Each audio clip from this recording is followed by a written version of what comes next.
वजीर आला पंजाब मरियम नवाज शरीफ से अरकान सूबाई असम्बली ने मुलाकात की है और सूबे भर में जारी डेवलपमेंट और ब्यूटिफिकेशन प्रोजेक्ट्स को सराहा। अरकान असम्बली ने सड़कों और गलियों की तामीर, तोसी, ड्रेनेज और साफ पानी की फराहमी के मिसाली गाँव प्रोजेक्ट्स पर वजीर आला मरियम नवाज शरीफ को खराज तहसीन पेश करते हुए पहली मरतबा शहरों की तरह देहात में भी सुथरा पंजाब के तहत सफाई का मजबूत निजाम लाने पर मुसर्रत का इजहार किया। मुलाकात में पंजाब की 13,000 रोड की तामीर, मरम्मत और तोसी को भी सराहा गया। वजीर आला मरियम नवाज शरीफ ने अरकान असम्बली से गुफ्तगू करते हुए कहा कि अल्लाह ताला के फजलो करम से पंजाब की तरक्की का सुनहरा दौर शुरू हो चुका है। 3,000 से ज्यादा मराकज सेहत का state of the art health clinic में बदलने से हेल्थ कल्चर बदल गया। पंजाब के पहला सरकारी कैंसर अस्पताल और नवाज शरीफ मेडिकल सिटी को जल्द अज जल्द मुकम्मल करेंगे।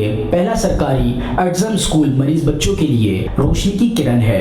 मरियम नवाज ने कहा कि सरगोदा में इंस्टीट्यूट ऑफ कार्डियोलॉजी बनने से मरीजों को आसानी और सहूलत हासिल हुई। हर जिले में कैथलिक और प्रोजेक्ट की वजह से अमराज दिल का फौरी और मौसर इलाज मुमकिन हो रहा है। हर जिले में फालिज के फौरी इलाज के लिए स्ट्रोक मैनेजमेंट सेंटर कायम किए जा रहे हैं। इनका कहना था कि अपना छत अपना घर स्कीम के तहत 1.25 लाख के लगभग घर तेजी से तकमील के मराहिल में हैं। वजीर आला मरियम नवाज शरीफ ने कहा कि पंजाब में बेरोजगार और बेजमीन काश्तकारों के लिए अपना खेत अपना रोजगार प्रोजेक्ट शुरू कर रहे हैं। इलेक्ट्रिक बस पंजाब के हर दूर दराज देहात में आवाम को आरामदा और मुफ्त सफर की सहूलत मुहैया कर रही है।